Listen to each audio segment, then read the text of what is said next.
Hi, everyone. Hi, my name is Elizabeth Mendenhall, and I have created this short series of videos for Realtor Associations for strategic planning for 2020. It is no doubt that all of us are trying to rethink the way that we do things and trying to figure out how has this pandemic and how has our global changes impacted our association. Where are we currently in 2020 and where do we need to be for the future? So this little series that I've created, hopefully you can share with either your strategic planning committee, leadership, or maybe just some realtors in general to kind of hopefully get your mind thinking about the things we might want to think about as we move forward in planning for the association for 2020. So who am I? I was the 2018 president of the National Association of Realtors, but most of all, I am a realtor in Columbia, Missouri. So I'm smacked up in the middle of the country, halfway between Kansas City and St. Louis.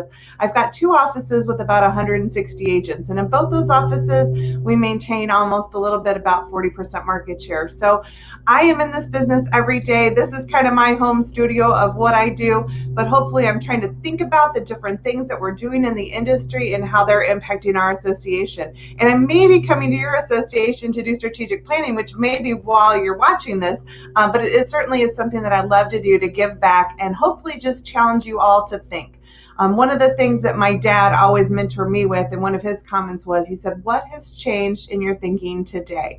So maybe this will spur you on for some thinking. So as I mentioned, this is a short series of videos. The first is the intro, which you're watching right now. The second, we're going to focus on a topic that I'm going to call accessibility and some things that have changed with accessibility due to the pandemic.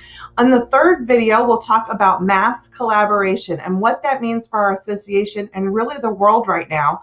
In the fourth video, we'll talk about creativity and all the creativity that should be generated when we talk about strategic planning and can be generated by our wealth of resources.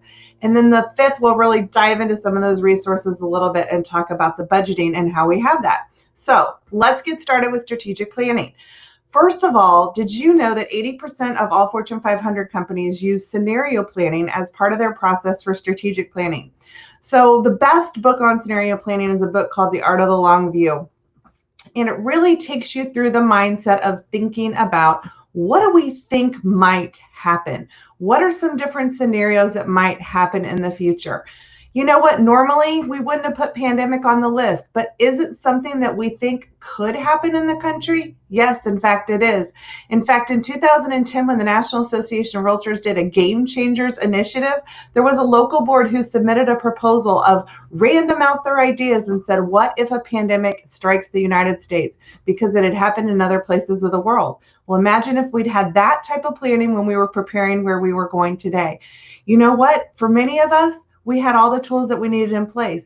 But for a lot of us, it took us off guard. We weren't sure what we can do, and we had to jump into lightning action speed.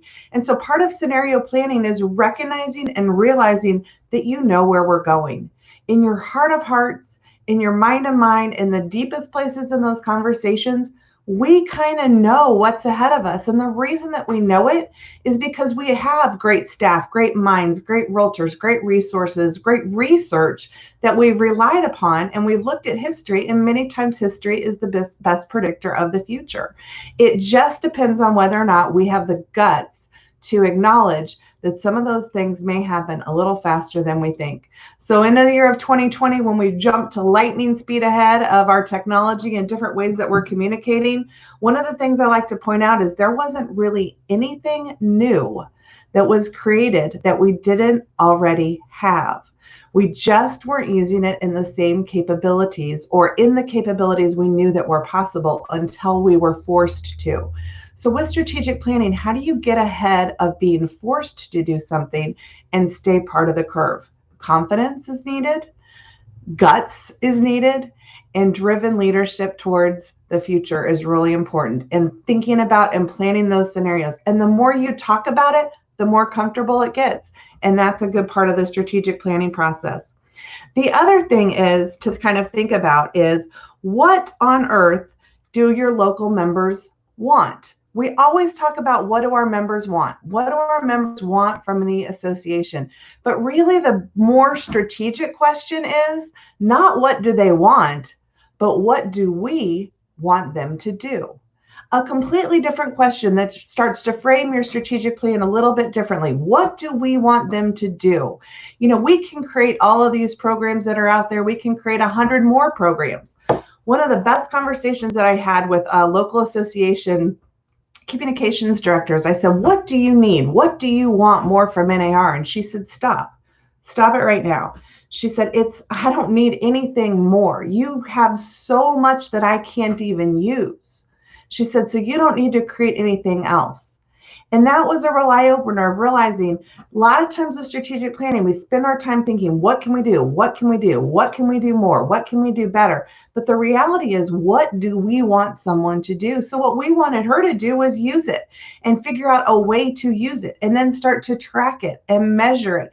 And that starts to give us the barometers on, okay, is this used a lot? Is this used a little? Do we want more people to use it? If so, how do we focus on getting more people to do something, more people to use something?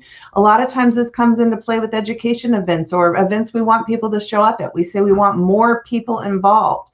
Well, what does that really mean? If we really want 2,500 people to come to an event, are we really preparing for 2,500 people to come to an event? And that's kind of a bad example this year in an event where we're trying to keep people socially separated, but maybe it's online. And so as we start to plan those questions and start to think about what do we want members to do, it starts to give us better questions to quantify and to really then start to measure what's working and what's not. And so then the last part of that, and then we'll wrap up with this video, is what are the resources that are needed? So we've thought about the future with scenario planning. We've thought most importantly about what do we want our members to do, and now what resources are needed in order to help them do what we want them to do.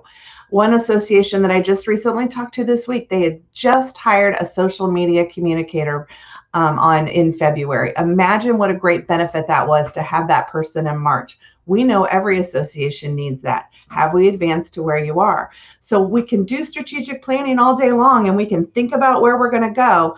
But then if we're not focused on what is it we really want our members to do and then willing to put the resources behind it, we've kind of missed part of the planning process and planning for the future. So then the next video, we're going to talk about more about accessibility and what that means for the association. So hopefully I'll see you on the next video. Thanks, everyone.